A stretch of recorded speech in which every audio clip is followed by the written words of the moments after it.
Calamitous love, insurmountable grief.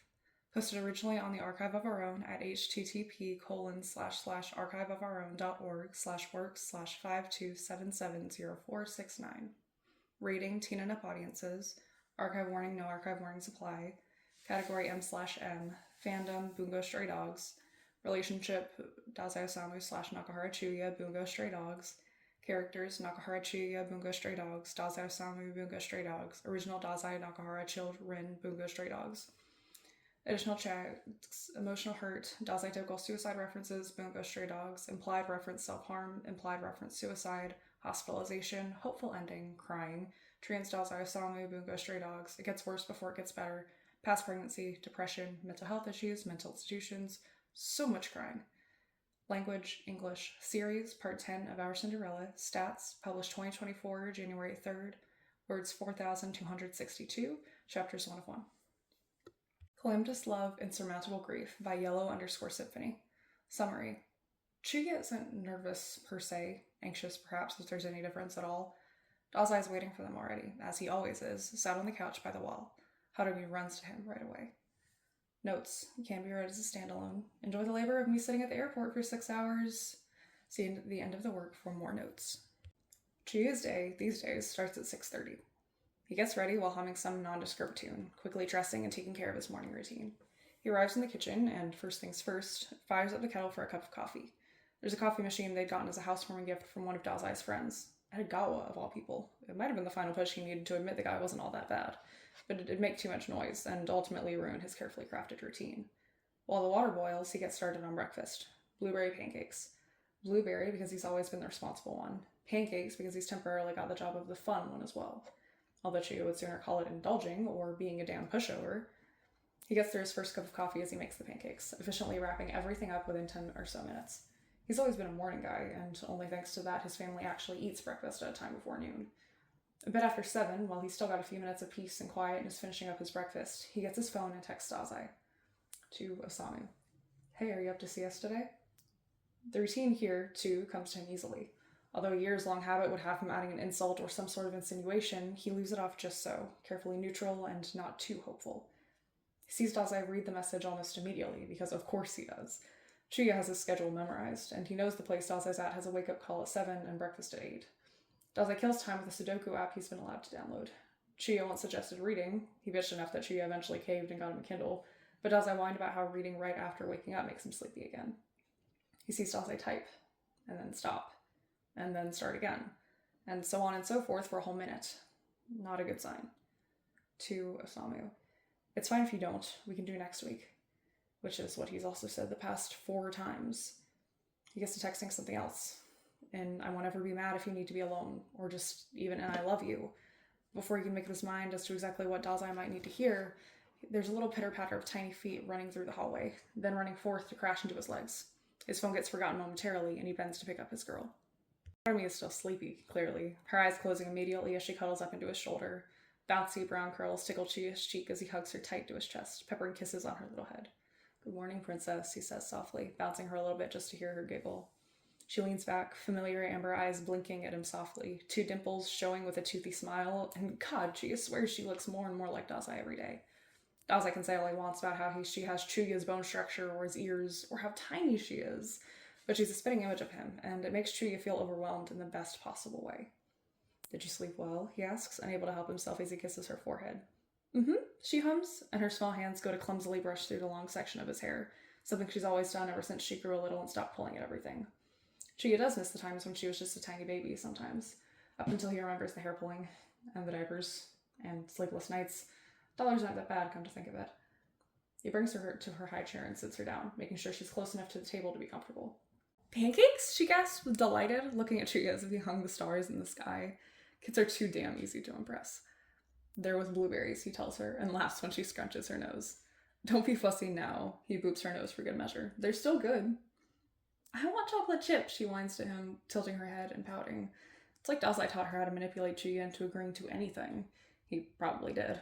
Or if he didn't yet, he will. Those damn brown eyes will be the death of him. Blueberries are healthier, princess. No chocolate for breakfast, okay? Papa makes chocolate chip for breakfast, she exclaims moodily as Chuya lays a plate in front of her. Well, Papa isn't here, Chia thinks to himself bitterly before he can quell the intrusive thought.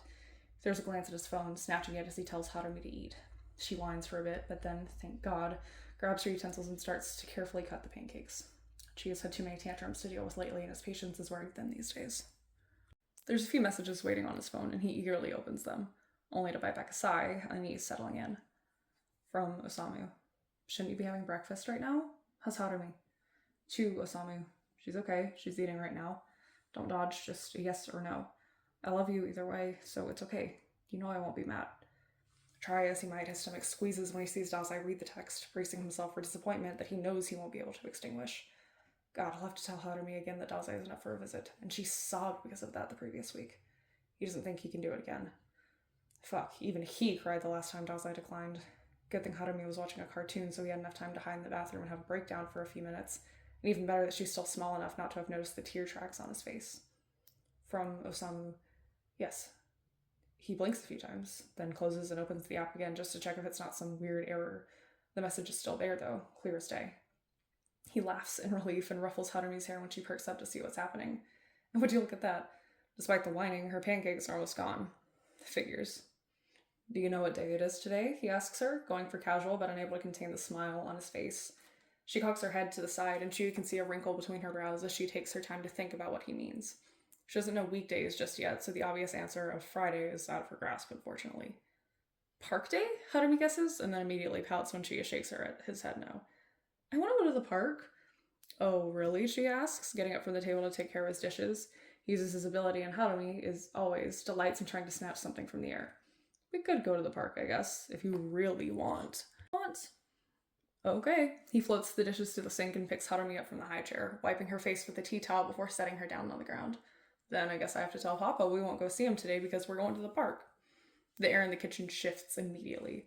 Harumi lights up at the mere mention of Dazai, and she starts bouncing on the balls of her feet.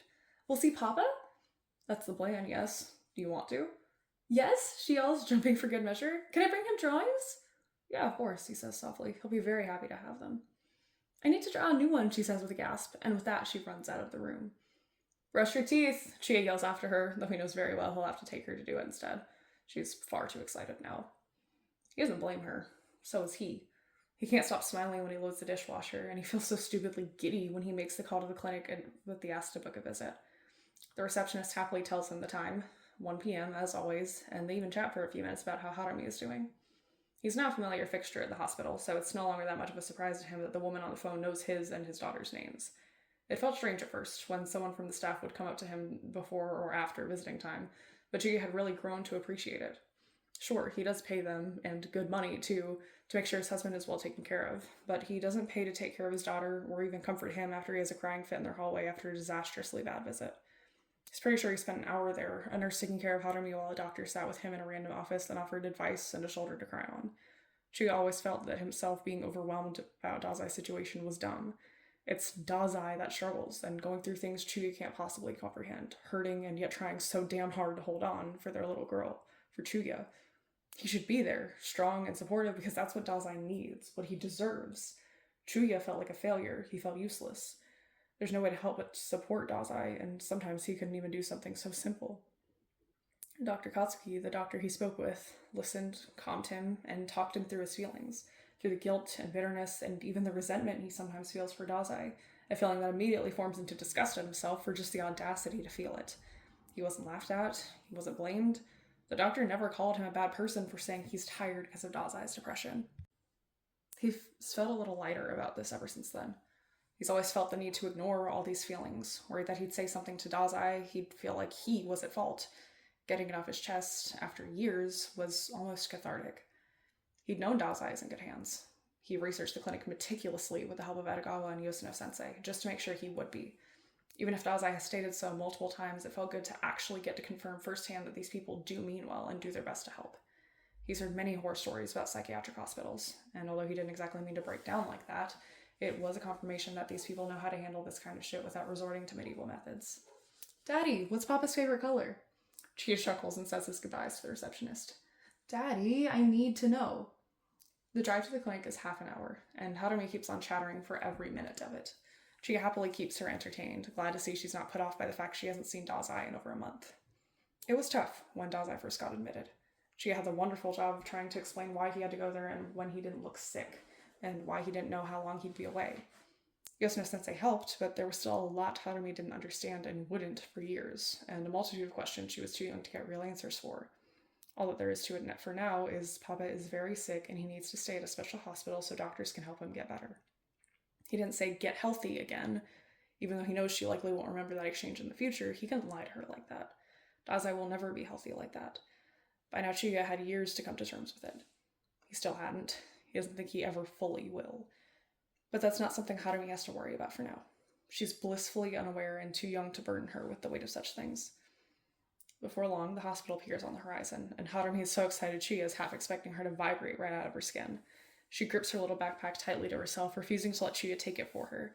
She takes his hand as they walk in, only because she knows she can't walk by herself in the parking lot. "Hello, Sato-san," Harume brightly exclaims to the receptionist. "We're here to see my papa." Sato smiles at them both, clicking away at the computer before sliding the visitation form at the counter for Chiya to sign. "Is that so?" she says to Harume, keeping her entertained while Chiya fills out his information. It's tedious to do this every time, but it's procedure, so we can't do anything but internally complain. "I've heard he's very excited to see you." They chat for a few minutes. Harume very excitedly tells Sato that she's begun taking ballet classes, and in turn, Sato makes Chiya promise to let everyone know if she ever performs so they can come watch. "The hallway to the left, you know where to go," she says right before they depart. "Have fun!" Right before the doors to the visiting room, they meet a security guard, and Harume, already familiar with the procedure, starts to unzip her pink backpack.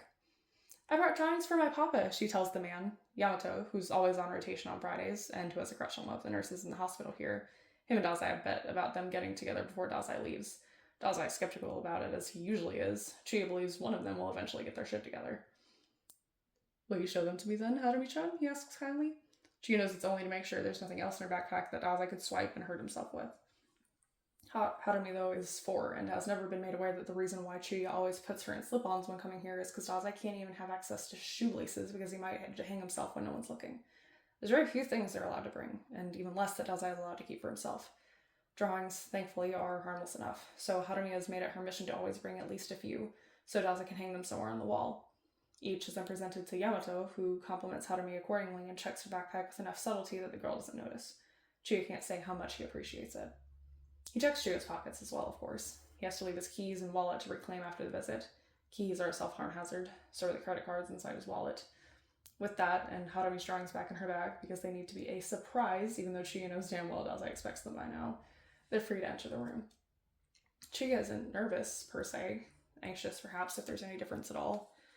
Dazai is waiting for them already, as he always is, sat on a couch by the wall. Harume runs to him right away, and Chiya gets a second for assessment. He doesn't appear obviously unwell, which is a weight off of Chiya's heart right from the get-go. He seems to have slept, seeing as there's no bags under his eyes, and his hair is brushed, which means he felt okay enough to take care of himself. His smile is forced, but that's okay.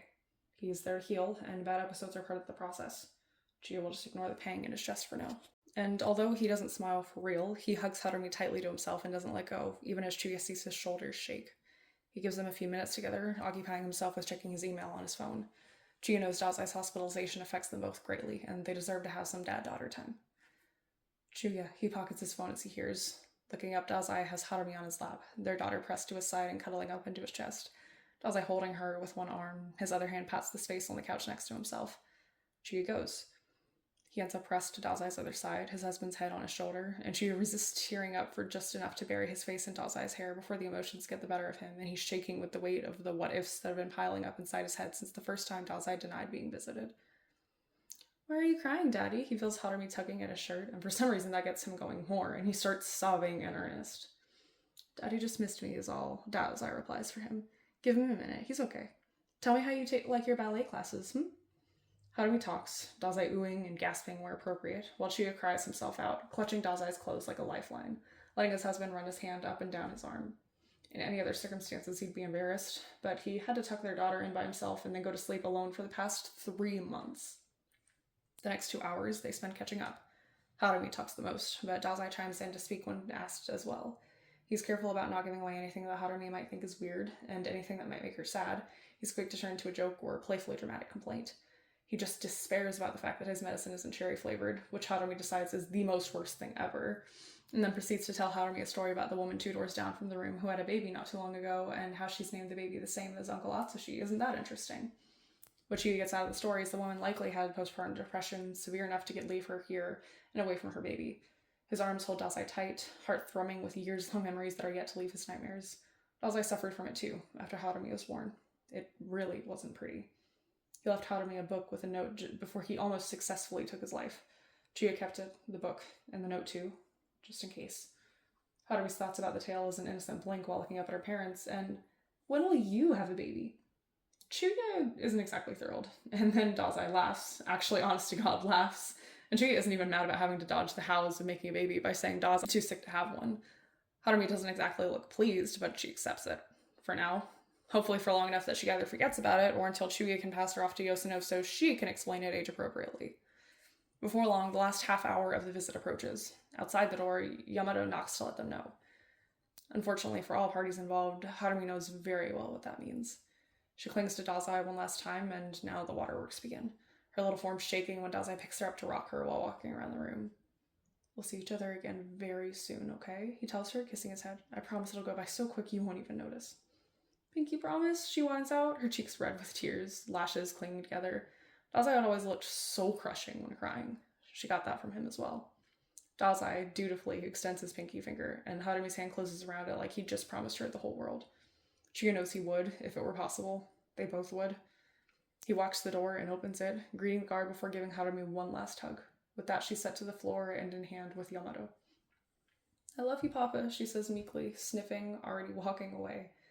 I love you more, Princess, Dazai replies softly. The doors close. Dazai and Chuya are alone. Chuya's heart is pounding nervously again. Dazai stays standing by the door, arms hugging himself, self-soothing. Chuya's countless hours of scouring the internet about mental health tell him.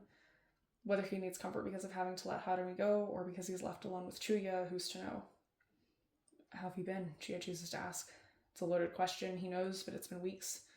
Dazai shrugs. I'm on new meds, is what he says after a minute. Doc says they're working okay. Are they? Chuya keeps digging. Are you okay? At least a bit? Dazai barks out a laugh then. It's a short, cynical thing, a reminder of teenagehood and all the ways Dazai hurt back then, with Chuya unable to do anything. No, he whispers out then. I'm really fucking not. He gets up, and when Dazai doesn't try to step away, walks up. He cradles Dazai's face, rubbing his cheeks with his thumbs, unfazed by Dazai looking left rather than at him. That's fine, Chuya tells him. You're here to get better, and that takes time. I was better, Dazai bites out. He's trembling. I really was, and then... You know that happens sometimes. There's setbacks. I want to come home, Dazai chokes out, tears dripping down his cheeks. He would have collapsed on the floor, Chuya's quick reflexes catching him. He leads them back to the couch and embraces Dazai as he sobs into his shirt.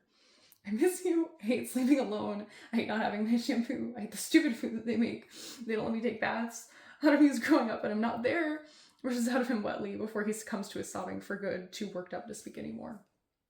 Chuya was pretty sure he cried himself out for the month, but he's left here crying together with Dazai, both of them holding on to each other as if it's the only thing that keeps them intact. It might be. You'll come home, Chuya whispers into Dazai's ear. It's not forever. I could have been home if I didn't get myself stuck here, Dazai says bitterly, his fist punching Chuya in the chest with no real force behind it. Chuya's hand rests on his, slowly uncurling his fingers before Dazai's hand relaxes. He tangles their fingers together there on his chest, right over his heart. I told you then, and I haven't changed my mind, he speaks softly, slowly, eyes closed, but feeling every inch where his and Dazai's body touch, soaking in the comfort of just having Dazai here, safe, if only for a few moments more. I am so fucking proud that you told me you were doing badly. I am proud that you admitted you needed help, and it was the right call for you to say you needed to be admitted. You needed help, and you reached out for it, and I will never not be grateful for it. You shouldn't have to take care of Harume alone, Dazai tries. I would need to take care of her alone for the rest of my life if you didn't get admitted, Chuya snarls. It's quiet then. Chuya breathes, trying to still himself. The last thing he wants is to make Dazai feel worse.